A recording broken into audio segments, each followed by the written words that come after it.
hindi ka umuro. Parang yan ang kwento ng buhay mo at karir mo. Parang Malaki. pangalan ko W eh.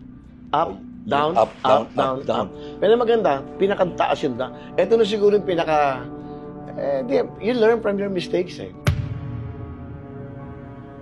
Kamusta yung pamamaalam mo sa All TV? Tumulat ako sa kanila. Naintindihan ko, kung wala pang signal, walang pumapasok na commercial, walang nanonood sa atin, okay lang na mawala yung mga programa at mawala ako.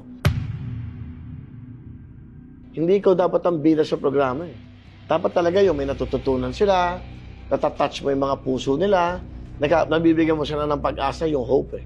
I think yun ang importante sa programa eh. Yung oras ng saya, oras ng ligaya, at pagbibigay ng pag-asa.